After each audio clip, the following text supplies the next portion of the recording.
7 বছর পর দেশে ফিরছে ওয়াসিম পরিবারের বড় মেয়ে তেজা। অথচ তাকে নিতে এয়ারপোর্টে পরিবারের কেউই আসেনি। বিষয়টা অদ্ভুত হলেও এটাই বাস্তব। লাগেজ নিয়ে এয়ারপোর্টের এক কোণে আনমনে বসে আছে সে। চোখে মুখে গম্ভীর্যের ছাপ, ভাবভঙ্গি কিংবা দৃষ্টি চাহনি সবই বেশ বিচক্ষণ ও তীক্ষ্ণ। আর এই গম্ভীর স্বভাবের 21 বছরের রমণীর নামটি হলো অঙ্গরা ওয়াসিম তেজা। আঙ্গারের স্ফুলিঙ্গের ন্যায় তার ব্যক্তিত্ব। একই সাথে নিজের পরিপূর্ণ পরিবারের সাথেও তার এক অদ্ভুত মনোমালিন্যমূলক সম্পর্ক রয়েছে। তাই তো 7টি বছর একটানা লন্ডনের ধূসর আকাশ আর যাত্রিক ব্যস্ততার মাঝে নিজেকে গড়ে তুলেছে তেজা। 14 বছরের সেই অভিমানী কিশোরী আজ 21 বছরের এক পূর্ণ যুবতী, যা ধমনীতে বইছে জেদ আর চোখে খেলা করে বিচক্ষণ শিকারীর ন্যায়। তীক্ষ্ণ এক বিশ্লেষণাত্মক দৃষ্টি। লন্ডনে হিথ্রোর সেই কুয়াশাচ্ছন্ন ধূসর আকাশ আর বিদেশের যাত্রিকতা 7টি বছর ধরে তেজার ধমনীতে এক ধরনের শীতলতা বুনে দিয়েছে। সেই শীতলতা নিয়ে সে আজ পা রেখেছে ঢাকার মাটিতে। পরনে তার ব্ল্যাক কলিন্স ট্রাউজার আর হাইনেক ক্যাশমেয়ার সোয়েটার, তার উপর চাপানো নেভি ব্লু ওভারকোট, বাম হাতে সোনালি কালো চিকন ফ্রেমের ব্যান্ডের ঘড়ি। তবে সব ছাপিয়ে নজর কাড়ে তার তীক্ষ্ণ ঘন কালো সিল্কি চুল, যা তার কোমর ছাপিয়ে নিচে নেমে গেছে। 7 বছর আগে দেশ ছাড়ার সময়কার সেই কিশোরী আজ 21 বছরের এক পূর্ণ যুবতী। গায়ের রং দুধে আলতা ফর্সা, আর চলনে এক ধরনের রাজকীয় দৃঢ়তা। তাকে এক পলক দেখলেই এই বাড়ির পুরনো মানুষেরা থমকে দাঁড়াবে।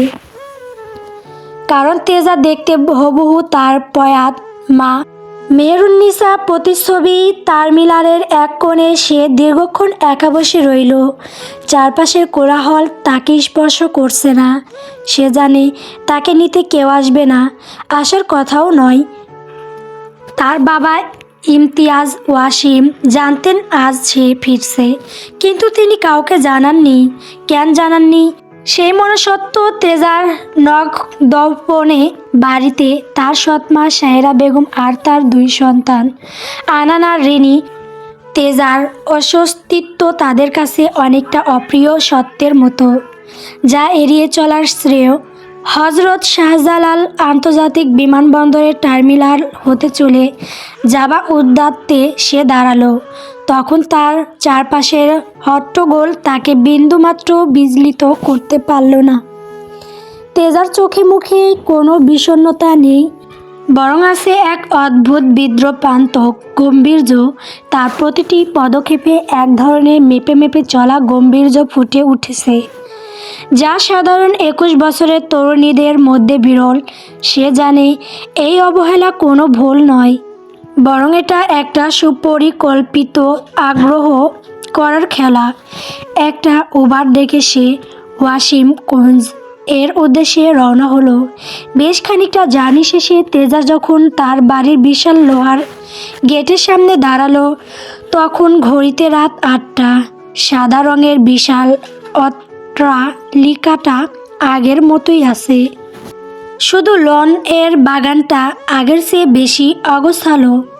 মেইন গেটে কারো আগমনের উপস্থিতি টের পেয়ে দরজা খুলতে এগিয়ে এলো বাড়ির পুরানো কাজের লোক ও গার্ড রহমত চাচা।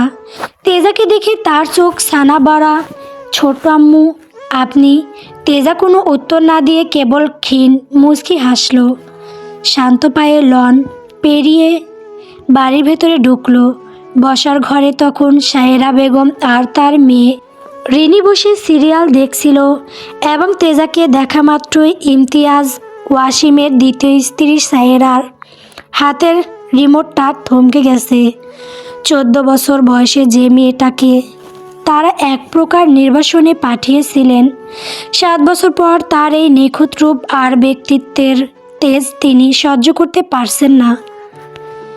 বিশেষ করে তেজার ওই লম্বা চুল আর গায়ের রং তাকে প্রতি মুহূর্তে সতীন রূপক প্রয়াত মেহরুন্নিসার শ্বেতত্বের কথা মনে করিয়ে দিচ্ছে। তেজা, তুমি কোনো খবর নেই? হুট করে সাবিনার কণ্ঠে বিস্ময়ের চেয়ে বিরক্তি বেশি স্পষ্ট। তেজা শান্ত গলায় জবাব দেয়, বাবা জানতেন আমি আসছি। ঠিক তখনই সিঁড়ি দিয়ে নেমে এলেন ইমতিয়াজ ওয়াসিম। বাবার চোখে মেয়ের প্রতি কোনো বাৎসল্য নেই, আছে এক ধরনের অদ্ভুত অস্বস্তি। তেজা তার বাবার চোখের দিকে সরাসরি তাকালো। ইমতিয়াজ সাহেব নিজের অজান্তেই চোখ সরিয়ে নিলেন। শীতল গলায় বললেন, এসেছো, যাও ফ্রেশ হয়ে নাও। সায়রা বেগম কৃত্রিম কণ্ঠে বললেন, আগে বললে তো একটা ব্যবস্থা রাখা যেত। খড়দর তো সব ওগোছালো, এত বড় বাড়ি, অসংখ্য গোছানো রুম, অহ্র ফাঁকা পড়ে আছে নিশ্চয়ই। কিন্তু সায়রার এই কথাই উদ্দেশ্যে কি সে তা ভালো মতোই জানে। তেজা ধীর স্থির পায়ে এগিয়ে গিয়ে তার বাবার মুখোমুখি দাঁড়ালো। শান্ত অথচ গম্ভীর গলায় জবাব দিল, অগোছালো জিনিস গুছিয়ে নেওয়ার বিদ্যা আমার জানা আছে ছোট মা।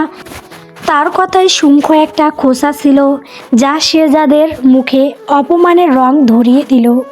রিমি তার আইফোনে স্ক্রলিং করতে করতে মুখ বাঁকিয়ে বলল, আম্মু, আমার রুমের এসিটা মনে হয় কাজ করছে না।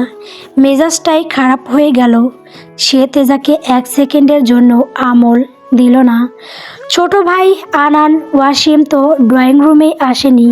তেজা বুঝল এই বিশাল বাড়িতে সে কেবল একজন অবাঞ্ছিত অতিথি। সে কারো উত্তরের অপেক্ষা না করে নিজের লাগেজের হ্যান্ডেল ধরে দোতলার দিকে হাঁটা দিল। করিডোরের একদম শেষ প্রান্তের ঘরটা ছিল তার মা সায়রার। মা মারা যাওয়ার পর থেকে সেটাই ছিল তেজার ঠিকানা। রুমের দরজা খুলতেই একরাশ ভ্যাপসা গন্ধ আর ধুলোবাড়ির তাকে স্বাগতম জানালো। লাইট জ্বালিয়ে তেজা স্তব্ধ হয়ে দাঁড়িয়ে রইল। আলমারির পাল্লা অর্ধেক খোলা, বিছানায় ধুলোর আস্তরণ, কোনায় এক গাদা ভাঙা আসবাব স্তূপ করে রাখা। ঘরটাকে রীতিমতো একটা স্টোররুমে পরিণত করা হয়েছে। তেজা তার ওভারকোটটা খুলে একপাশে রাখলো। তার চোখে জল এলো না, বরং ঠোঁটের কোণে ফুটে উঠল এক বিষাক্ত হাসি। তার ভেতরটা এখন আক্ষরিক অর্থের অঙ্গরা বা জ্বলন্ত কয়লার মতো। সে ভেঙে পড়ল না, কিংবা ভেঙে পড়ার মতো মেয়েও সে নয়।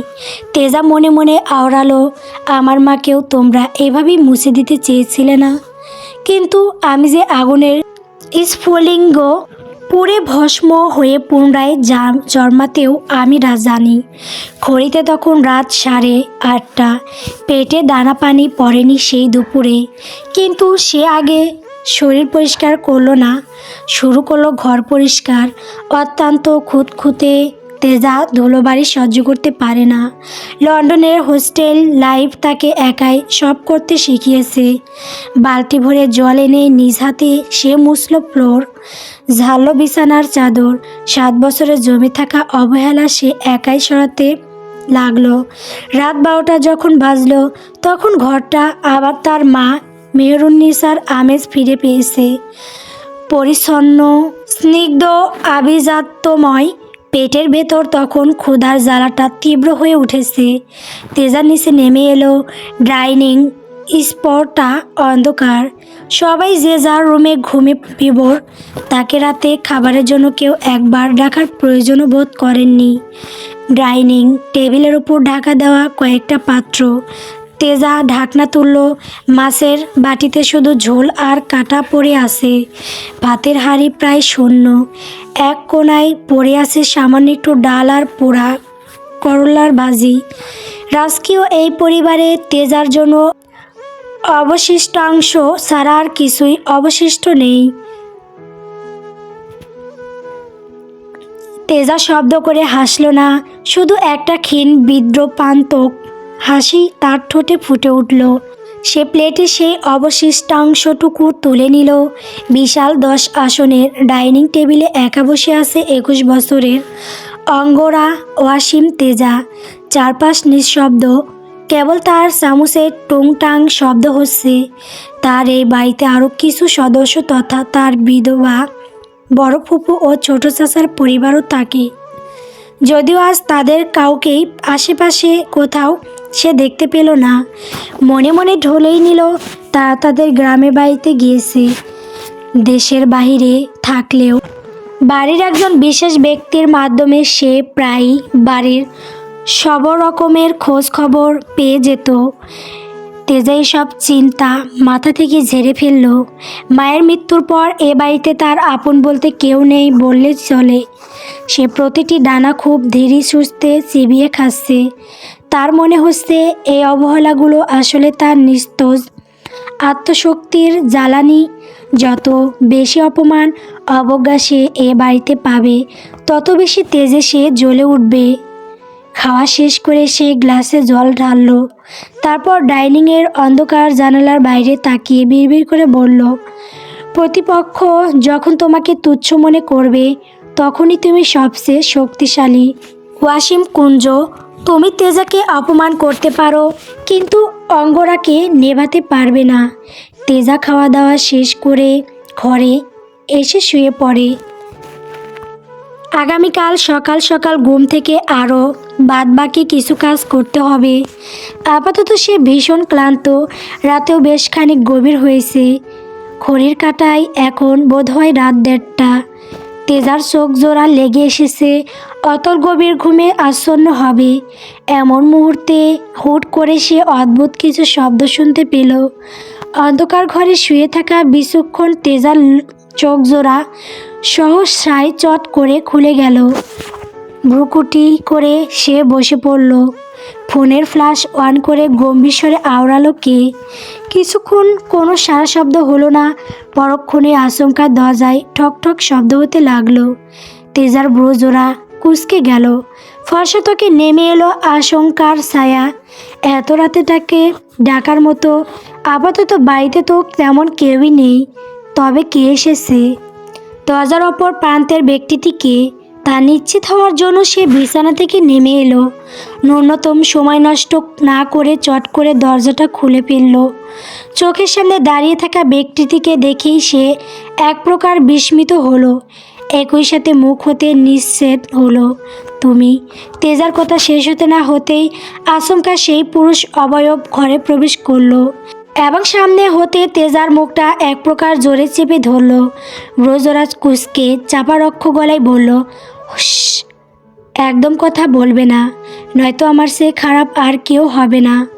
হাতের বাঁধন আগলা হতেই তেজা 2 কদম পিছিয়ে গেল। অন্ধকারেও তার দৃষ্টিতে তলোয়ার ধার।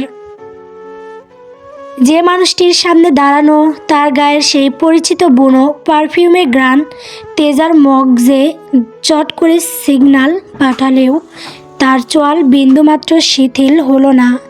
মাঝরাতে এটা কী ধরনের আচরণ তৌসিফ ভাই? তেজার কণ্ঠস্বর বরফ শীতল। তৌসিফ এলাহি অন্ধকারের মাঝে কিঞ্চিত বাঁকা হাসল। রমণী তার সর্বদাই তাকে রেগে মেগে আগুন। তার উপর এত বছর পর আজ দেশে এসেছে, অথচ সে দেখা করতে এলো না কেবল এই মাঝরাতে। উল্টো হুট করে মুখ চেপে ধরে, শাসিয়েও ফেলেছে। তৌসিফ জানে এই মেয়েটি আর সেই 14 বছরের কিশোরী নেই যাকে চাইলেও আগলে রাখা যেত। সে এখন 21 বছরের এক পূর্ণ রমণী, যার আভিজাত্য আর গম্ভীর্য যে কাউকে থমকে দিতে বাধ্য। তৌসিফ দেওয়ালের সুইচে হাত দিয়ে 0 ওয়াটের নীল আলোটা জ্বালিয়ে দিল। নীলচে আলোয় তেজার ফর্সা মুখটা আরও রহস্যময় দেখাচ্ছে। তৌসিফ ধীর পায়ে এগিয়ে এসে তার খুব কাছে দাঁড়ালো। 7 বছর পর ফিরলে, অথচ এখনও মেজাজটা সে আগের মতোই চড়া। এই 7 বছরে লন্ডনের শীত কি তোমার রক্তকে একটুও ঠান্ডা করতে পারেনি? তেজা। তৌসিফের গলায় প্রতিচ্ছন্ন অনুরাগ, যা কেবল তেজার জন্যই বরাদ্দ। তেজা চোখের পলক ফেলল না। স্থির দৃষ্টিতে তাকিয়ে থেকে ঠান্ডা গলায় বলল, রক্ত ঠান্ডা হলে আমি আজ এখানে থাকতাম না। লন্ডনের কোনো লাইব্রেরিতে বসে থিসিস লিখতাম। আর সে যাই হোক, আপনি এত রাতে এখানে কেন? জানেন তো বাড়ির কেউই পছন্দ করে না আমার মঙ্গল চেয়ে, কিংবা আমার সাথে কেউ হেসে দুদন্ত কথা বলুক। তৌসিফ পকেটে হাত ঢুকিয়ে দাঁড়ালো। তার চোখে মুখে বিচলিত হওয়ার কোনো চিহ্ন নেই। তবে তেজার এই শঙ্খ রাগটুকু ঠিকই তার বোধগম্য হলো।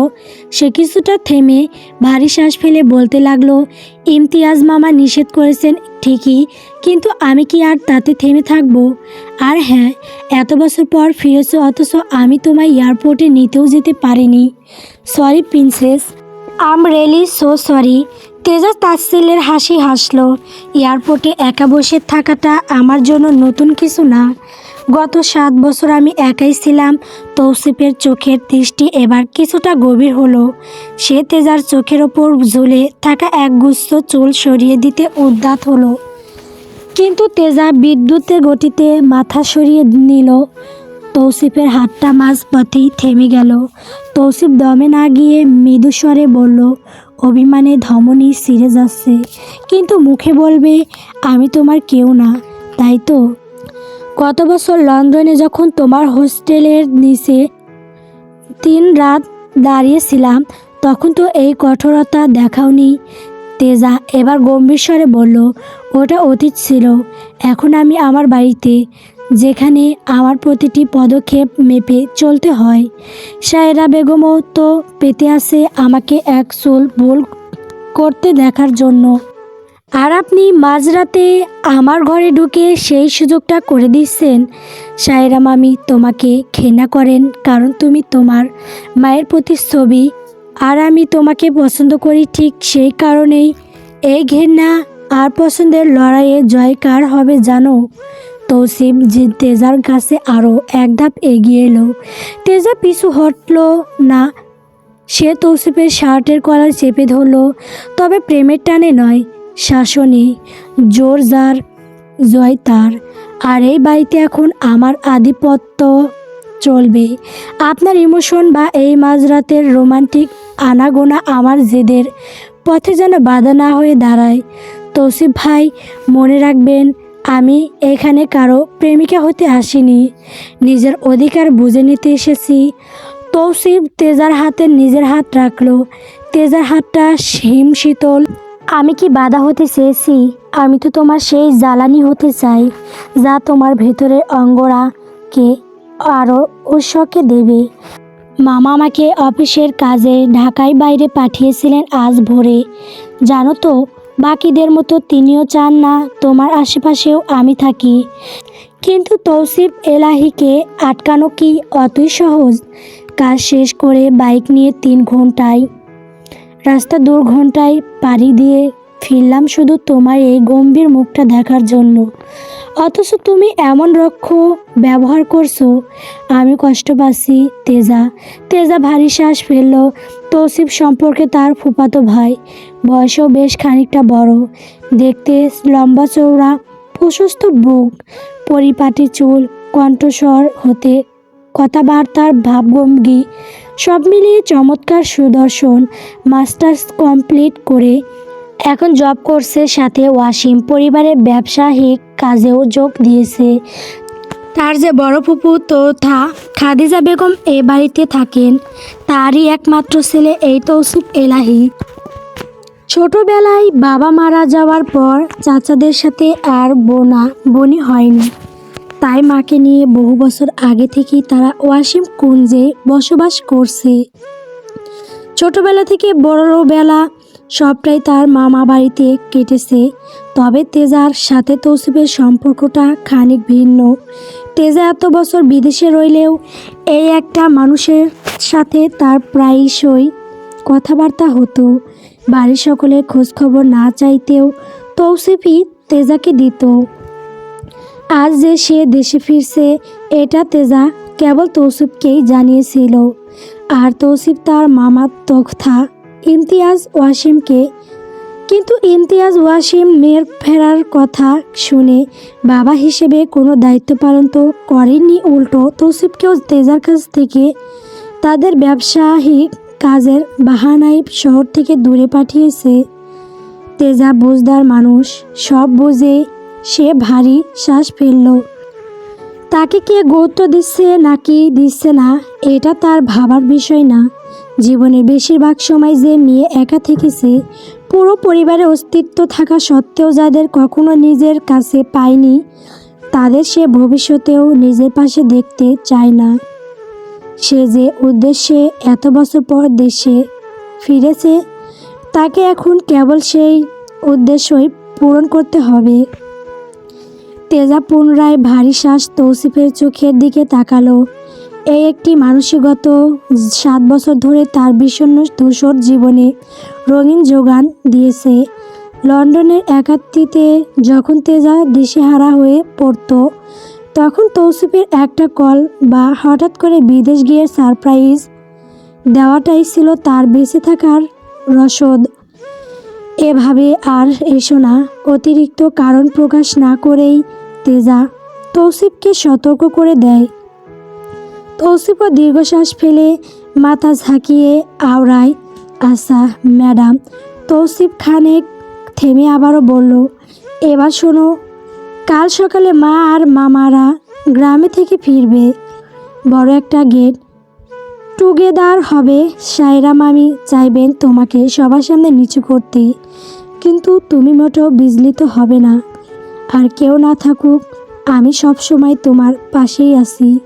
তেজা আর কিছু বলল না, লিলিপ্তিতে তৌসিফের দিকে চেয়ে রইল। অন্যদিকে তৌসিফ পকেট থেকে একটা ক্যাডবেরি বের করে তেজার হাতে ধরিয়ে দিল। তেজা বিনা বাক্যে জিনিসটা ভ্রুকুটি করে দেখে নিয়ে শান্ত স্বরে বলল, যদিও মিষ্টি আমার পছন্দ না, তবুও ধন্যবাদ। তেজার কথা শেষ হতে না হতেই তৌসিফ ফিকে হেসে বলল, জানি আমি, ডার্ক চকলেট ওটা, দেখে শুনে এনেছি। যাই হোক, এবার আমি যাই, সকালে দেখা হচ্ছে। এই বলে তৌসিফ রুম থেকে বেরিয়ে পড়ল। অন্যদিকে দরজাটা আলগোছে বন্ধ করে দিল। তেজা ক্যাডবেরিটা খুলল। এক টুকরো মুখে দিতেই 7 বছরের সব ক্লান্তি যেন নিমেষে উধাও হয়ে গেল। ডাইনিং টেবিলে সেই তিতা করলা আর বাসি ডালের স্বাদ এখন আর তার মনে নেই। যদিও চোখে মুখে অদ্ভুত এক দৃঢ়তা। 21 বছরের এই রমণীর মাথায় আত্মে কি চলছে তা বলা সত্যি মুশকিল। তার মনে কেবল তৌসিফের সেই কথাগুলো প্রতিধ্বনিত হচ্ছে। তেজা আয়নার সামনে দাঁড়ালো, নিজের লম্বা সিল্ক চুলগুলো হাত দিয়ে ঠিক করলো। আয়নায় প্রতিফলিত হওয়ার মেয়েটি আর মেরুন্নিসার সেই শান্ত প্রতিচ্ছবি রইল না, বরং সেখানে দেখা যাচ্ছে এক রং ক্লান্ত অথচ অদম্য যোদ্ধাকে। তেজা নিজের প্রতিফলনের দিকে চেয়ে অচিরেই আচমকা তির্যক হাসল। ফিসফিসিয়ে অভিশপ্ত এক অশরীর ন্যায় আওড়ায়, মা, আমি ফিরে এসেছি। তোমার অঙ্গরা ফিরে এসেছে। যা তোমার হয়নি তা তোমার মেয়ে কখনোই কারোই হতে দেবে না। রাত বাজে এখন 3টে। ওয়াসিম কুঞ্জ এখন শান্ত, কিন্তু এই শান্তির নিচে যে একটা আগ্নেয়গিরি কালক্রমে তিলে তিলে জন্ম নিয়েছে, তা হয়তো সায়রা বেগম বা ইমতিয়াজ সাহেব কুখংকেও টেরও পাচ্ছেন না। সূর্যের কড়া আলো যখন মেহরুন্নিসার পুরনো ঘরে জানালার পর্দা ভেদ করে ভিতরে ঢুকল, তেজা তখন সম্পূর্ণ প্রস্তুত। তার চোখে ঘুমের রেশমাত্র নেই। পরনে মেরুন রঙের একটি সালোয়ার কামিজ, ওড়নাটা কাঁধের একপাশে পিন দিয়ে আটকানো, চুলগুলো টান টান করে খোপা করা। তাকে দেখতে আজ আরও বেশি তীক্ষ্ণ আর অপার্থিব সুন্দরী লাগছে। সে যখন নিচতলায় নামল, তখন ডাইনিং টেবিলে পুরো পরিবার উপস্থিত। ইমতিয়াজ ওয়াসিম খবরের কাগজের মগ্ন। সায়রা বেগম তার সন্তানদের নিয়ে নাস্তা পরিবেশন করছেন। তেজার উপস্থিতিতে মুহূর্তের জন্য পুরো ঘর স্তব্ধ হয়ে গেল। সায়রা বেগমের হাতে চামচটা প্লেটে লেগে টুং করে শব্দ হলো। তেজা কারোর দিকে না তাকিয়ে সরাসরি ডাইনিং টেবিলে ঠিক প্রধান চেয়ারটায় গিয়ে বসলো। তার দিকে মুখোমুখি ও অপর প্রান্তে বসে আছে তার বাবা ইমতিয়াজ ওয়াসিম। এদিকে সায়রা বেগম তেজার উদ্দেশ্যে তাচ্ছিল্যের হাসি হেসে বললেন, কাল রাতে তো শুনলাম ঘরদোর সব পরিষ্কার করেছো। খুব তো জেদ। তা আজ সকালে কি নাস্তার অর্ডার দিতে নিচে নামা হলো? তেজা বিন্দুমাত্র বিচলিত না হয়ে ধীরস্থিরভাবে নিজের প্লেট টেনে নিল। ইমতিয়াজ সাহেব কাগজ থেকে চোখ সরিয়ে মেয়ের দিকে তাকালেন। তেজা নির্বিকার ভঙ্গিতে তাকে অস্বস্তিতে ফেলেছে। বাবা। তেজা শান্ত অথচ গম্ভীর গলায় ডাকলো, বলো। ইমতিয়াজ সাহেবের সংক্ষিপ্ত উত্তর, আমার ঘরের আসবাবপত্রগুলো যারা স্টোর রুমে সরিয়েছে তাদের বলবেন আজ দুপুরের মধ্যে যেন সেগুলো আগের জায়গায় ফিরে আসে। আর স্টোর রুমের আবর্জনাগুলো যেন মেঝের এক কোণাতেও না থাকে। I want my room exactly how my mother lived it. Saira Begum তেরে এলেন।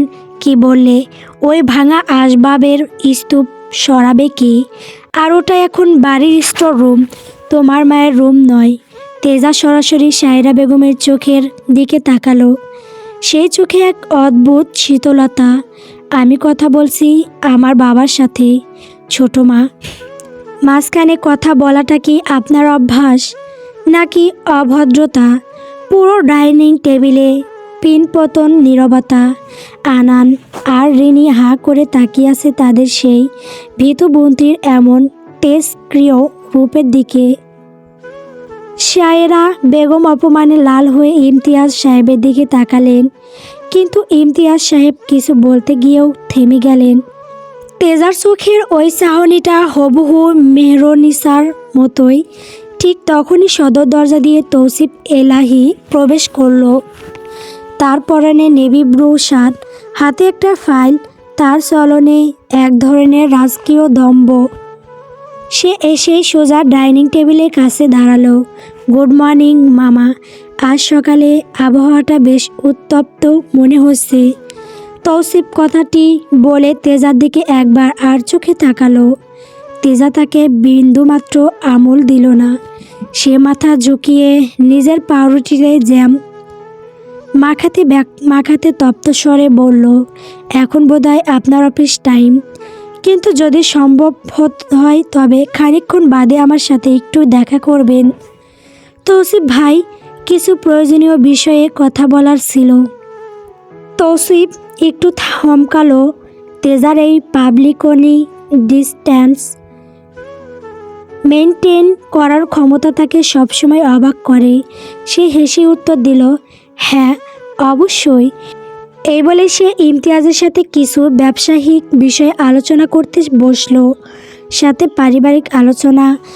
আজ বোধহয় তৌসিফের মা সহ তার ছোট্ট মামারাও গ্রাম থেকে ফিরবেন। অন্যদিকে তেজা নিজের মতো খেয়ে দিয়ে সবার আগে উঠে গেল। আশেপাশের কারোর দিকে ফিরে দেখার প্রয়োজন বোধ করল না। মেয়ের এমন তীক্ষ্ণ তেজ স্ক্রিয় ভাবভঙ্গিতে বাবা হিসেবে রহস্যময় এই ইমতিয়াজ ওয়াসিম কেবল ভারী শ্বাসই ফেললেন। চারপাশে মুষলধারে বৃষ্টি ঝরছে। রাস্তার পাশে অল্পখানিক ছাউনির নিচে দাঁড়িয়ে আছে তেজা। অসময়ে এমন বৃষ্টি দেখে তেজার চোখে মুখে প্রচণ্ড বিরক্তির ছাপ পড়ল। পরনে কালো গাঢ় লালচে রঙের কুর্তি পায়জামা, কালো ওড়নাটা গলার এক পাশে পেঁচিয়ে জড়িয়ে রেখেছে। লম্বা সিল্কি চুলগুলো টানটান মেশিবান করে বাঁধা। হাত ঘড়িতে সময়টা দেখে নিয়ে বারবার বিরক্ত হচ্ছে।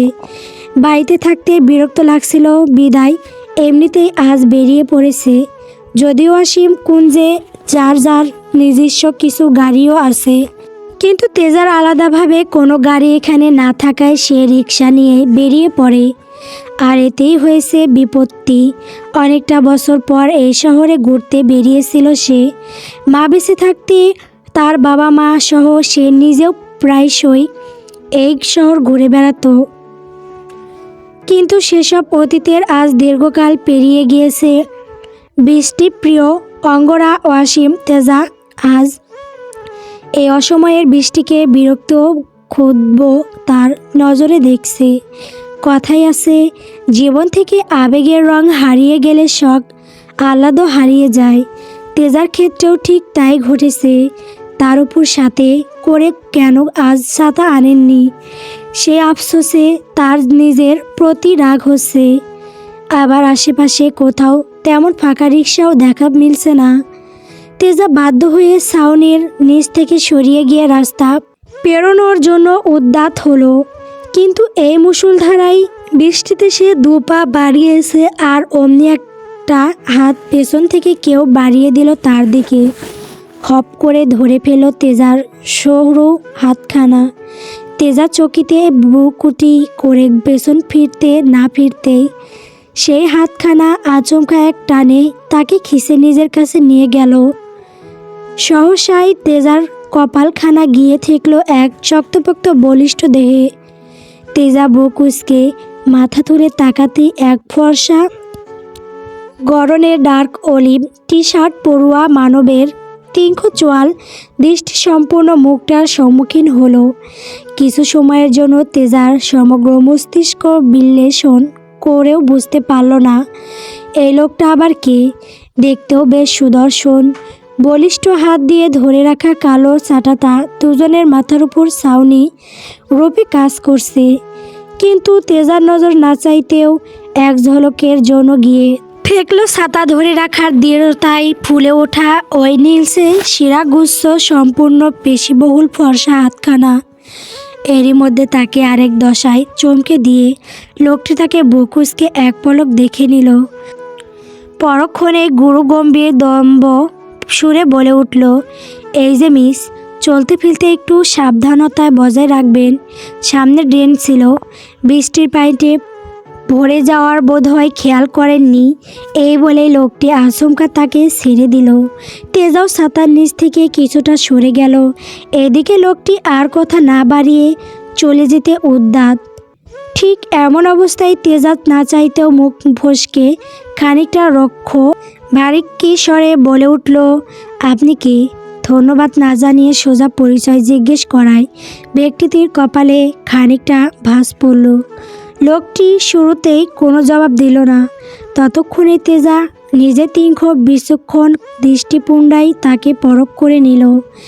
টানা টান মোটা ব্রু, তীক্ষ্ণ চোয়াল, চওড়া কাঁধ, প্রশস্ত বুক, পেশিবহুল ফর্সা হাত, একই সাথে ছোট্ট ছোট করে কাটা কপালের ওপর ছড়িয়ে থাকা অর্ধসিক্ত ভেজা চুলগুলো সব মিলিয়ে প্রথম দেখাই যে কোনো রমণীর বুকে ঝড় তুলে দিতে বাধ্য এই সুদর্শন। কিন্তু তেজার চোখে ভিন্ন কিছু খেলা করছে। লোকটাকে তার কিছুটা অদ্ভুত মনে হলো, কেন তা সে জানে না, কিন্তু কিছুটা তো ব্যতিক্রম রয়েছে এনার মাঝে। এরই মধ্যে ব্যক্তিটি নিরেট গলায় বলে উঠল, রৌদ্র আনসারি। নামটা শুনে অজান্তেই তেজা কিঞ্চিত থমকালো। রৌদ্র চলে পুনরায় উদ্যত। তৎক্ষণাৎ পাশ থেকে তেজা বলে উঠল, thanks for your help, I am Angara Wasim. Teja আর কথা বাড়ালো না। নিজের সন্দিহান নজর দিয়ে যতটা পারল রৌদ্রকে পরখ করলো। এটা সে কেন করলো তা নিজেও জানে না। অন্যদিকে রৌদ্র পাশে মুখ ফিরিয়ে অদ্ভুত নজরে তাকে এক পলক দেখে নিয়ে ধীর গলায় আওড়ায়, নাইস নেম, সাবধানে চলবেন। এই বলেই সে মুখ ফিরিয়ে গটগট পা ফেলে চলে যেতে লাগলো। অন্যদিকে পিছনে দাঁড়িয়ে থাকা তেজা চেয়ে দেখতে লাগলো ছাতা হাতে ধীর পায়ে এগিয়ে চলা রৌদ্রকে। রৌদ্র দৃষ্টির আড়াল হতেই তেজা কি যেন ভেবে বাড়ি শ্বাস ফেলল। মনে মনে বিরক্তির স্বরে আওড়ালো, না, আমার এই ওভার থিঙ্কিং এর রোগটা এবার সারাতেই হবে। So nasty. রৌদ্র আনসারি নামটা পরিবর্তন করে রুদ্র আনসারি করা হয়েছে। একদিকে ছাতা নেই, অন্যদিকে বৃষ্টিও কমছে না। ফলে ভিজে একাকার হয়ে তেজা ওয়াসিম কুঞ্জে ফিরল। ততক্ষণে সন্ধ্যাও ঘনিয়ে এসেছে। আকাশটা এখনও মেঘলা। মাঝে মাঝে দূর থেকে গুম গুম শব্দে মেঘ ডাকছে। ড্রয়িং রুমে হাসাহাসির শব্দ শোনা যাচ্ছে, সেই কৃত্রিম আর বিষাক্ত হাসির শব্দ যা তেজা ছোটবেলা থেকেই চেনে। তৌসিফের মা খাদিজা বেগম আর ইমতিয়াজ সাহেবের ছোট্ট ভাই তথা তেজার ছোট চাচা কামরুল ওয়াসিম এবং তার স্ত্রী সালমা ও গ্রাম থেকে ফিরেছেন। তেজার উপস্থিতিতে মুহূর্তেই আড্ডাটা থমকে গেল, যেন কোনো এক অনাহুত অতিথি তাদের এই সাজানো আসরে বিষ ঢেলে দিয়েছে। কিন্তু তেজা সেসবে তোয়াক্কা না করে নিজের মতো সিঁড়ি বেয়ে দোতলায় উঠতে উদ্যত।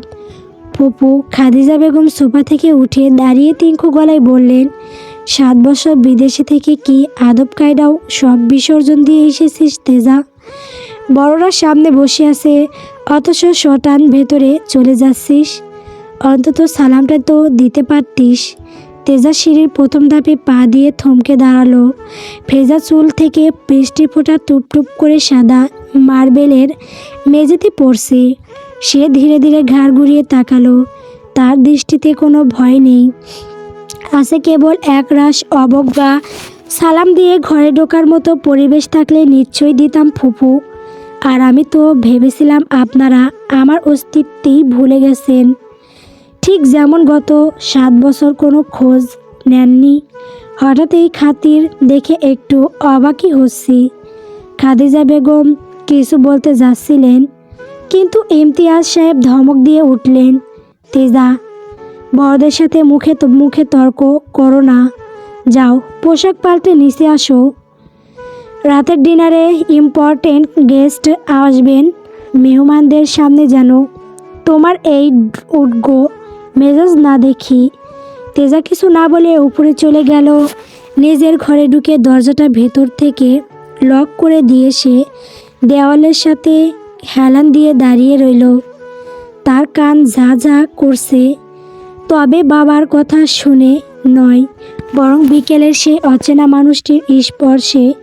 রৌদ্র আনসারি নামটা বারবার তার মস্তিষ্কে প্রতিধ্বনিত হচ্ছে। লোকটার চোখের সেই স্থির দৃষ্টি আর গম্ভীর গলায় স্বর কোনো সাধারণ মানুষের মতো নয়। রৌদ্রের হাতে সেই পেশিবহুল দৃঢ়তা আর টেনে ধরা ছাতাটার নিচে যখন সে কয়েক সেকেন্ডের জন্য বন্দী ছিল, তখন তার মনে হয়েছিল সে কোনো এক গভীর রহস্যের মুখোমুখি দাঁড়িয়ে আছে। কিন্তু কেন তার এমনটাই কেন মনে হচ্ছে? ঘুরে ফিরে এই রুদ্র নামের মুসিবত কোথায় থেকে মাথায় ভেতর টপকে গেল কে জানে। সাধারণত এমন অনুভূতি তার আগে কখনো হয়নি। বিষয়টা বেশ অগোছলা ও ভিন্ন। রাতের ডিনারের আয়োজন বেশ জাঁকজমক। সায়রা বেগম ব্যস্ত হয়ে তরকারি করছেন, টেবিলে হরেক রকমের পদ। তৌসিফ ড্রয়িং রুমের এক কোণে দাঁড়িয়ে বারবার সিঁড়ির দিকে তাকাচ্ছিল। সে আজ অস্বস্তিতে আছে। তেজা মেয়েটা একটু বেশি ঝাঁঝালো স্বভাবের। আজ মেহমানদের সামনে উল্টাপাল্টা কিছু করে না বসে। আবার বাড়ির লোকজনগুলোও তো ভালো না। এরই মধ্যে তেজা সিঁড়ি বেয়ে নিচে নামলো। তৌসিফের চোখের পলক পড়ছে না। কালো রঙের একটি জামদানি শাড়িতে তেজাকে আজ আগুনের স্ফুলিঙ্গে মতোই লাগছে। আভিজাত্য আর বিষণ্ণতার এক অদ্ভুত মিশ্রণ তার অবয়বে। সে সিঁড়ি দিয়ে নামার সময় প্রতিটি ধাপে তার ব্যক্তিত্বের ছাপকে স্পষ্ট করে ফুটিয়ে তুলছে। তৌসিফ তেজার কাছে এসে ফিসফিস করে বলল, প্রিন্সেস, তোমাকে আজ কালোতে বেশি মায়াবী লাগছে। তবে কেন যেন বুকটাও কাঁপছে। ড্রেসটা খুব হাই প্রোফাইল। তুমি একটু নরম নরম থেকো ওকে। তেজা তৌসিফকে নির্বাকার চোখে চেয়ে এক পলক দেখল। কথাটা বোধহয় তৌসিফ মজার ছলেই বলল, তবে অতি রঞ্জিত এক ভঙ্গিতে। তার কথায় কান না দিয়ে তেজা ড্রয়িং রুমের দিকে এগিয়ে গেল। ঠিক তখনই সদর দরজায় একটা কালো ল্যান্ড ক্রুজার এসে থামল।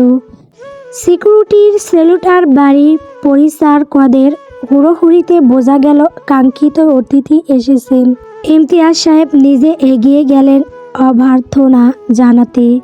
ড্রয়িং রুমে ঢুকলেন দুজন ব্যক্তি। একজন বয়স্ক গাম্ভীর্যপূর্ণ, যাকে ব্যবসায়ী মহলে সবাই আশফাক আনসারি নামে চেনে।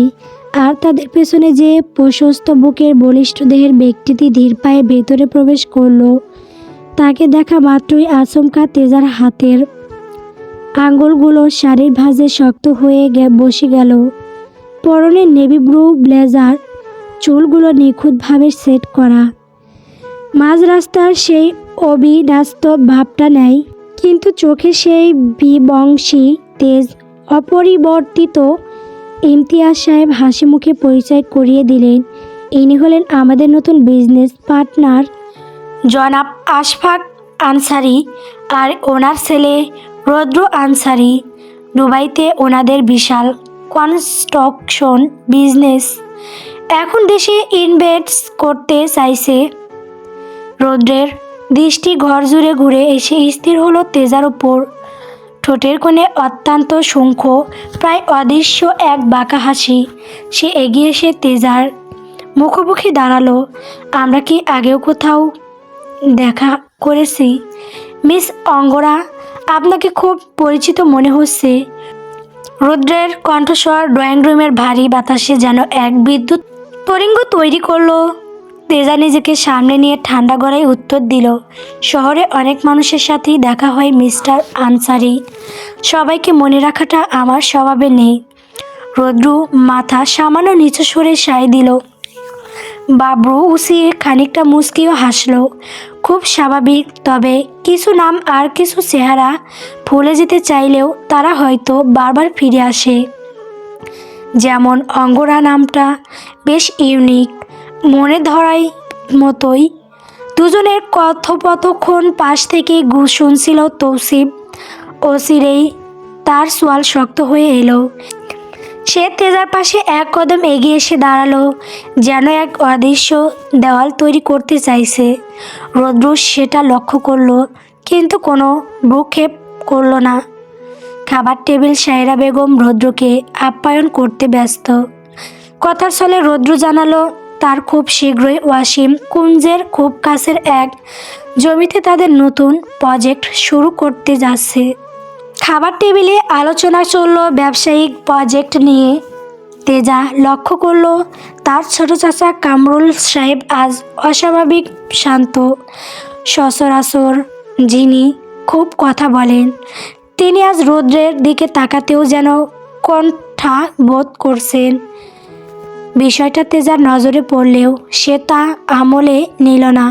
রৌদ্র খাবারের প্লেটে কাটা চামচ নাড়তে নাড়তে হঠাৎ তেজার দিকে তাকিয়ে বলতে লাগলো, শুনেছি আপনি লন্ডনে ক্রাইম ইনভেস্টিগেশন নিয়ে পড়াশোনা করছেন।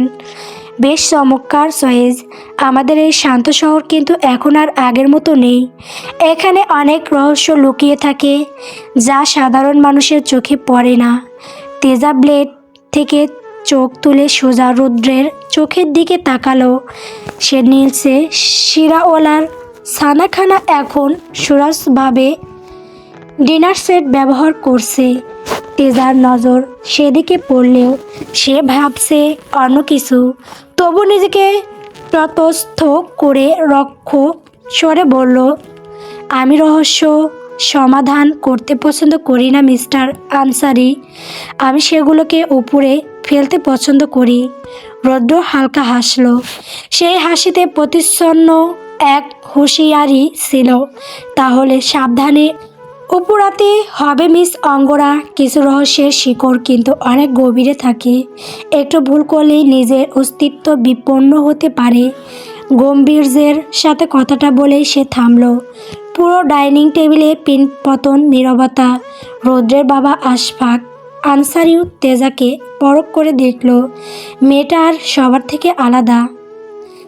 আধা পাকা চুল দাড়িওয়ালা, একই ফর্সার তরে হাসি খুশি মানুষটার তেজাকে বেশ মনে ধরল। এদিকে তৌসিফ বারবার উসখুস করছে। রৌদ্র আর তেজার এত কথা তার পছন্দ হচ্ছে না। খাওয়ার সময় এত কিসের কথা? যখন তেজা আগ বাড়িয়ে নিজে কিছু বলছে না, তখন রৌদ্র বেটা কেন এত বকর বকর করছে? সে অস্তিত্বে পড়ে বলেই উঠল, মামা, রৌদ্র সাহেব তো দেখছি বেশ রসিক মানুষ। তেজার সাথে প্রথম দিনেই বেশ তর্কে মেতেছেন। ইমতিয়াজ সাহেব হেসেই উড়িয়ে দিলেন তার কথা, কিন্তু রৌদ্রের চোখ তখনও তেজার ওপর নিবদ্ধ। সে যেন তেজার মনের ভেতরটা পড়ে ফেলার চেষ্টা করছে। রাত গভীর, অতিথিরা চলে গেছেন। আশফাক, আনসারি ও ওয়াসিম কুঞ্জ থেকে বাড়ি ফিরে গিয়েছেন। কিন্তু রৌদ্র আনসারি তখন ভিন্ন কোথাও, এক নির্জন রাস্তার মোড়ে। রৌদ্র আনসারি গাড়িতে বসে একটা ব্লুটুথ হেডসেট কানে পরে নিল। তার কণ্ঠস্বর এখন আর সেই ব্যবসায়ীদের মতো নরম নয়, বরং ইস্পাত কঠিন কামান্ডারের মতোই ধীর। Target confirmed. কিন্তু একটা নতুন এলিমেন্ট আছে এ বাড়িতে। অঙ্গরা ওয়াসিম মেয়েটা বেশ শার্প এবং সাহসী। ওকে আমাদের নজর রাখতে হবে। ও আমাদের অপারেশনের বাধা হতে পারে, আবার ডালও হতে পারে। অন্য প্রান্ত থেকে ভেসে আসা কণ্ঠস্বর জিজ্ঞাসা করল, স্যার, ওনার সাথে আপনার বিকেলের দেখা হওয়াটা কি সন্দেহজনক ছিল? রৌদ্রের তীক্ষ্ণ বাদামি চোখ জোড়া অন্ধকার রাস্তার দিকে চেয়ে রইল। তার চোখে মুখে এখন অবাধ রহস্যের দৃঢ়তা। সে কিছুটা থেমে গুরু গম্ভীর স্বরে বলল, না, ওটা অ্যাক্সিডেন্টাল ছিল। কিন্তু এই দুর্ঘটনাটাই আমাকে এই সাপের গর্তে ঢোকার সবচেয়ে সহজ রাস্তা করে দিয়েছে। Operation deadlock has started. Teja তার বেলকুনিতে দাঁড়িয়ে গম্ভীর মনে কিছু একটা ভাবছিল, যে ভাবনায় আগে পাশে কোথাও না কোথাও রৌদ্র আনসারি নামের লোকটা বারবার মস্তিষ্কে হানা দিচ্ছিল। লোকটার মাঝে আভিজাত্য আছে ঠিকই, কিন্তু তার বসার ভঙ্গি, কথা ভরার ধরন, ভাব গম্ভীর্য, এসব কোনো সাধারণ ব্যবসায়ীর মতো নয়। তার প্রতিটি নড়চড় যেন প্রশিক্ষিত কোনো অফিসারের মতো। এটা কি তার নিষ্কই ভুল ধারণা, নাকি সত্যি ভিন্ন কিছু লুকিয়ে আছে এর আড়ালে? তেজা ভারী শ্বাস ফেলে আনমনে বারান্দায় পায়চারি করতে লাগলো। একই সাথে গাইতে লাগলো গুনগুন করে তার প্রিয় একটি গানের কিছু পঙ্গতি। আমাকে আমার মতো থাকতে দাও, আমি নিজেকে নিজের মতো গুছিয়ে নিয়েছি। আমাকে আমার মতো থাকতে দাও, আমি নিজেকে নিজের মতো গুছিয়ে নিয়েছি। যেটা ছিল না সেটা না পাওয়াই থাক। সব পেলে নষ্ট জীবন। তোমার ওই দুনিয়ার ঝাপসা আলো, কিছু সন্ধ্যের গুঁড়ো হাওয়া কাছের মতোই যদি উড়ে যেতে চাও, তবে গা ভাসিয়ে দাও, দূরবীনে চোখে রাখবো। তেজা থেমে গেল। হঠাৎ তার নজর গিয়ে ঠিক নিচে বাগানের কোণে অন্ধকারের মাঝে রিনি আর তৌসিফকে দাঁড়িয়ে কথা বলতে দেখা যাচ্ছে। অন্ধকার হলেও তেজার চিনতে মোটেও অসুবিধা হলো না। তৌসিফের ভাবভঙ্গিটা ঠিক স্বাভাবিক নয়, সে যেন বেশ বিচলিত। আর রিনির মুখে এক কোর হাসি। কিন্তু ওরা ওখানে করছেটা কি? তেজা বুক উচকে তাকিয়ে রইল। অদ্ভুত এক স্তম্ভিত চাহনি নিক্ষেপ করে। 7 বছর পর ফিরে সে শুধু নিজের অধিকার নয়, বরং এক অদৃশ্য জালে নিজেকে জড়িয়ে ফেলছে। যে জালের এক প্রান্তে তার প্রিয় তৌসিফ ভাইয়ের রহস্যময় এই আচরণ, আর অন্য প্রান্তে রৌদ্র আনসারির সেই শিকার চোখ। দুটোই তার মস্তিষ্কে নিবিড়ভাবে হানা দিয়েছে। পরের দিন সকালবেলা রাতের সেই কুয়াশাচ্ছন্ন রহস্যের বেশ কাটতে না কাটতেই তপ্ত রোদে পুড়ে যাচ্ছিল শহর। তেজা জানালার পর্দা সরিয়ে নিচের বাগানের দিকে তাকালো। কাল রাতে যেখানে তৌসিফ আর রেনিকে অদ্ভুত ভঙ্গিতে দাঁড়িয়ে থাকতে দেখেছিল, সেখানে এখন মালি গাছ ছাড়ছে। সব কিছু কত স্বাভাবিক, অথচ তেজার মস্তিষ্কে খটকাটা রয়ে গেছে। সে তৈরি হয়ে নিচে নামলো। আজ তার গন্তব্য ওয়াসিম গ্রুপের হেড অফিস। বাবার অবর্তমানে চাচারাই সব সামলাচ্ছেন, কিন্তু তেজা জানে তার উপস্থিতিতে অনেকেরই গদিতে টান পড়বে। ডাইনিং টেবিলে বসতে কামরুল চাচা খবরের কাগজ থেকে চোখ তুলে বললেন, তেজা, শুনলাম আজ অফিসে যাবি। এত তাড়াহুড়ো করার কি দরকার? কয়েকটা দিন বিশ্রাম নেই।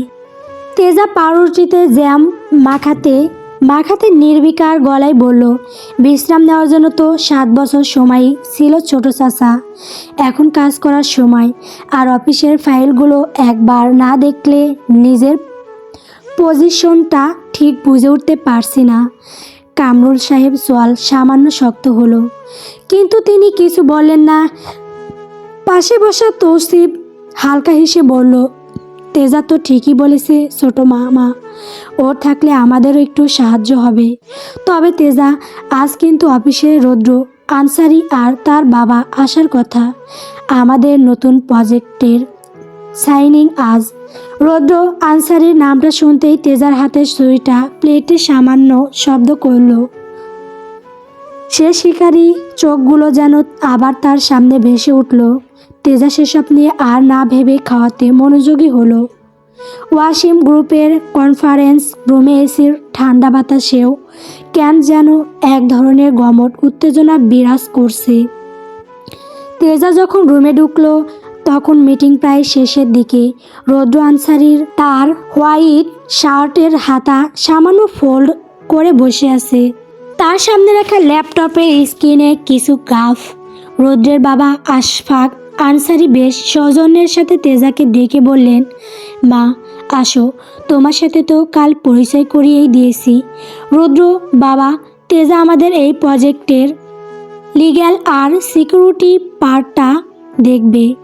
ও লন্ডনের টাইম ইনভেস্টিগেশনের নিয়ে কাজ করেছে, তাই ওর ইনসাইটও আমাদের কাজে লাগবে আশা করি। রৌদ্র চেয়ার ছেড়ে দাঁড়ালো। তার দীর্ঘ শরীরটা তেজার সামনে এক বিশাল ছায়ার মতো এসে পড়ল। সে হাত বাড়িয়ে দিয়ে অত্যন্ত মার্জিত গলায় বলল, মিস অঙ্গরা, প্রফেশনাল ফিল্ডে আপনাকে স্বাগতম। আপনার মতো শার্প মাইন্ডেড পার্টনারই আমাদের দরকার ছিল। তেজা হাত মেলালো না, কেবল ছোট্ট করে মাথা নেড়ে নিজের চেয়ার টেনে বসল। রৌদ্র চোখে সেই একই বাঁকা হাসি।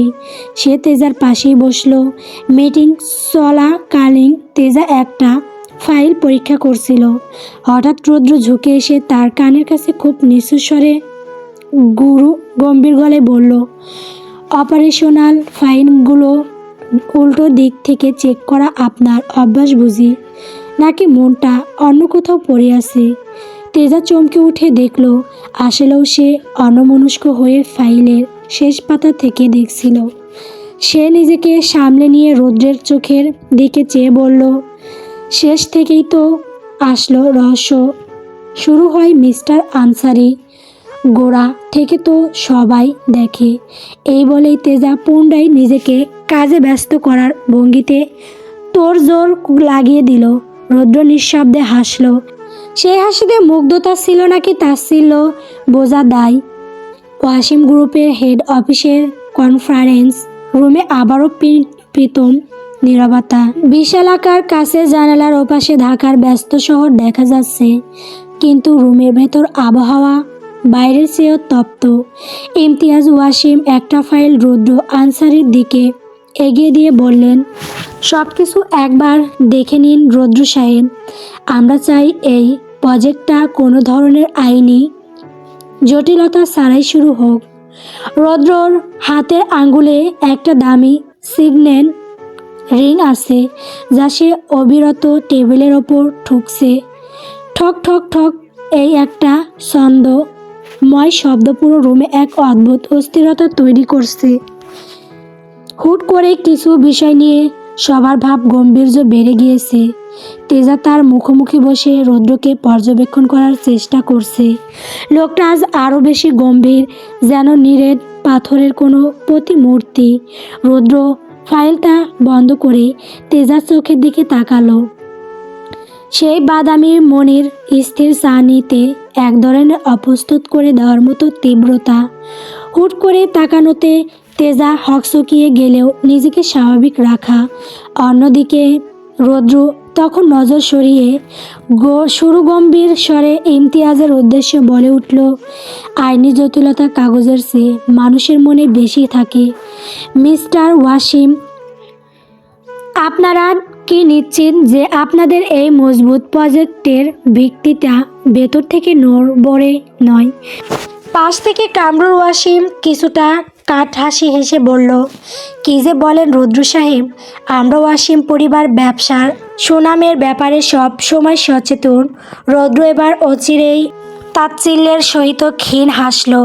সামনে বসে তাকে পরখ করতে থাকে তেজা। এর যথাযথ কারণটা ঠিক খুঁজে পেল না। এরই মধ্যে রৌদ্র আনসারি নিরেট গলায় বলে উঠল, সবাই সচেতন হলে এই শহরটা বোধহয় এত অন্ধকার হতো না। কিছু মানুষ তো নিজের রক্তকেও বিশ্বাস করতে ভয় পায়। তেজা বুক কুঁচকে জবাব দিতে চাইল, কিন্তু রৌদ্র তাকে সুযোগ না দিয়েই উঠে দাঁড়ালো।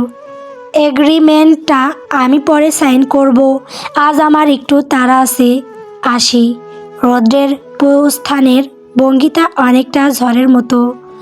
সে চলে যাওয়ার পরও তার গায়ের দামি পারফিউমের ঘ্রাণ আর সেই রহস্যময় কথার ইঙ্গিত সমূহ রুমে ভাসতে লাগলো।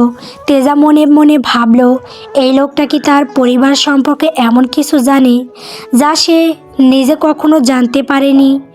অফিসের কাজ শেষ করতে করতে সন্ধ্যা হয়ে গেল। তেজার মনটা আজ সারাদিন গাইছিল। তৌসিফের সাথে সেই সকালে ব্রেকফাস্টের সময় বাড়িতে দেখা হয়েছিল। আর সে অফিসেও আসেনি। কল করে অফিস থেকে নিয়ে যাওয়ার জন্য বলতে চেয়েছিল, কিন্তু ফোনটাও তো বন্ধ। অগত্যা সে অফিস থেকে একাই বের হলো। কিছু দূর হাঁটতেই তেজা অনুভব করলো কেউ তাকে অনুসরণ করছে। ফুটপাথের ভিড়ের মাঝেও সে কয়েকবার একটা কালো বাইককে দেখছে। তেজা দ্রুত পা চালিয়ে একটা সরু গলির দিকে মোড় নিল। গাড়িটা নির্জন, বাইকটা গর্জন করে ঠিক তেজার সামনে এসে থামলো। চালাক হেলমেট খুলতেই তেজা থমকে দাঁড়ালো। রাইট লাগবে? মিস অঙ্গরা রৌদ্র আনসারি তার বাইকের পেছনে বসার আমন্ত্রণ জানাচ্ছে। তেজা ব্রো কুচকে স্পষ্ট গলায় বলল, আপনি কি আমাকে স্প্রাই করছেন মিস্টার আনসারি? রৌদ্র বাইক থেকে নেমে এলো। তার দাঁড়ানোর ভঙ্গিটাই যেন কর্তৃত্বপূর্ণ। পরনে এখন অলিভ টি শার্ট ও কালো লেদার জ্যাকেট জড়ানো। সে চারপাশটা একবার দেখে নিয়ে অকপটে বলল, আমি আপনাকে স্পাই করছি না, বরং আপনাকে প্রজেক্ট করছি। এই গড়ি তার মোড়ে 3 জন লোক ওত পেতে ছিল। আপনি হয়তো ইনভেস্টিগেশনে ভালো, কিন্তু এই শহরের অন্ধকার গলিগুলো আমার চেয়ে ভালো কেউ চেনে না। তেজা তাচ্ছিল্য করে বলল, আপনার সাহায্যের প্রয়োজন নেই, আমি নিজের সুরক্ষা নিজেই করতে পারি। সে চলে যেতে চাইল, কিন্তু রৌদ্র তার পথে আগলে দাঁড়ালো। তার কণ্ঠস্বর হঠাৎ বদলে গেল, একদম গম্ভীর আর কমান্ডিং। বেশি বোঝা লোকজনদের আমার পছন্দ না। আর না আমি কোনো সিনেমার নায়ক যে আপনি বিপদে পড়ার পর আমার উড়ে এসে আপনাকে বাঁচিয়ে নিয়ে যাব। রৌদ্রের রক্ষতায় তেজাও খানিকটা দাঁতে দাঁত পিষে বলল, তো আমি কি বলেছি আপনাকে সিনেমার উড়ে এসে জুড়ে বসা নায়ক হতে?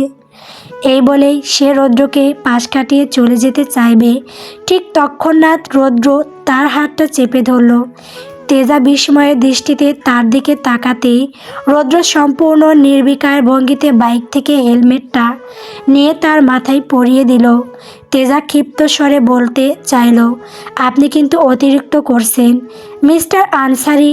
রৌদ্র তার কথায় পাত্তা না দিয়ে তেজার হেলমেটের ফ্রেমড গ্লাসটা ঠাস করে বন্ধ করে দিয়ে বলল, অতিরিক্তকে করছে তা বোঝাই যাচ্ছে, এবার চলুন। তেজা ভারী শ্বাস ফেলে কিছুটা রাগ নিয়েই রৌদ্রের পিছনের সিটে বাইকে বসে পড়ল। আপনি কিন্তু এখান থেকে সোজা আমার বাড়ি নিয়ে যাবেন? তো কি আপনি আমার বাড়িতে যাবেন? রৌদ্রের সোজা সাপটা কথা তেজা আর কথা বাড়ালো না।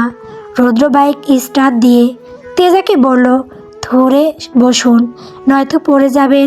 তেজা তার কথা শুনল ঠিকই, কিন্তু তাকে ধরে বসলো না, বরং বাইকের পেছন পাশটা শক্ত করে চেপে নিজেকে গুটিয়ে নিয়ে বসে রইল। রৌদ্র তা খেয়াল করলেও কিছু বলল না, বরং হুট করে ফুল স্পিডে বাইকটা চালানো শুরু করতেই তেজা তাল সামলাতে না পেরে এক প্রকার হুড়মুড়িয়ে রৌদ্রের পিঠের ওপর পড়ল। অতঃপর রাগের বশে রৌদ্রের কাঁধটা শক্ত করে চেপে ধরল। রৌদ্র তেজাকে ঠিক ওয়াসিম কুঞ্জের সমানে এনেই দাঁড় করিয়ে রেখে গেল। তেজার ধন্যবাদ দিতে গেলে রৌদ্র এক মুহূর্তেও দেরি না করে বাইকটা নিয়ে চলে গেল। বিষয়টা দেখে তেজার চোখ মুখ কুঁচকে যায়। মনে মনে আওড়ায়, অদ্ভুত লোক, তেজা যখন ওয়াসিম কুঞ্জের সদর দরজায় পা রাখল, দেখল পুরো বাড়ি আলোয় ঝলমল করছে, অথচ আজ কোনো অনুষ্ঠান হওয়ার কথা ছিল না। ভেতরের ড্রয়িং রুম থেকে সায়রা বেগমের মেকি কান্নার শব্দ আর ইমতিয়াজ সাহেবের উচ্চকণ্ঠ ভেসে আসছে। তেজা দ্রুত ভেতরে ঢুকে থমকে গেল, তার পায়ের তলার মাটি যেন সরে গেল মুহূর্তে। ড্রয়িং রুমের মধ্যিখানে তৌসিফ সাদা পাঞ্জাবি পরে দাঁড়িয়ে, অন্যদিকে তার পাশে ঘেঁষে লাল রঙের শাড়িতে নববধূ রূপে দাঁড়িয়ে আছে হাস্যমুখী রিনি। তার চোখে মুখে যেন বিশ্ব জয় করার মতো আনন্দ। তেজা নির্বিকার ভঙ্গিতে ভেতরে এগিয়ে যায়। ড্রয়িং রুমে উপস্থিত সবার উদ্দেশ্যে সম্পূর্ণ শান্তস্বরে বলে, এখানে কি হচ্ছে? তেজার কণ্ঠস্বরে সকলের নজর তার দিকে পড়ে। তৌসিফও তার দিকে ফিরে তাকায়, কিন্তু তার চোখে মুখের ভাবগম্ভীর্য যেন ভিন্ন কিছু বলছে। সে সবার আগে তেজাকে কিছু বলতে চাচ্ছে, কিন্তু পারছে না। উল্টো একজন অপরাধীর ন্যায় বারবার তার দিকে করুণ চোখে তাকাতে থাকে। ইমতিয়াজ সাহেব সোফায় মাথায় হাত দিয়ে বসে আছেন, তার চোখে মুখে চরম হতাশা। সায়রা বেগম তেজার দিকে তাকিয়ে এক ধরনের মেয়েকে আহাজারি শুরু করে বলল, কি আর হবে রে তেজা, আমার মেয়েটা আর তৌসিফ নাকি একে অপরকে ছাড়া বাঁচবে না? সমাজ আর ধর্মের দিকে তাকিয়ে ওরা আজ কাজী অফিসে গিয়ে বিয়ে করে ফেলেছে। এখন আমি কি করব, কি বলবো, আমার কিছু মাথায় আসতেছে না। গল্প তেজাংদা। গল্পটি কেমন হয়েছে কমেন্ট করে বলবেন। পরবর্তী পর্ব পাওয়ার জন্য অবশ্যই আমার চ্যানেলটিকে সাবস্ক্রাইব করবেন। ধন্যবাদ।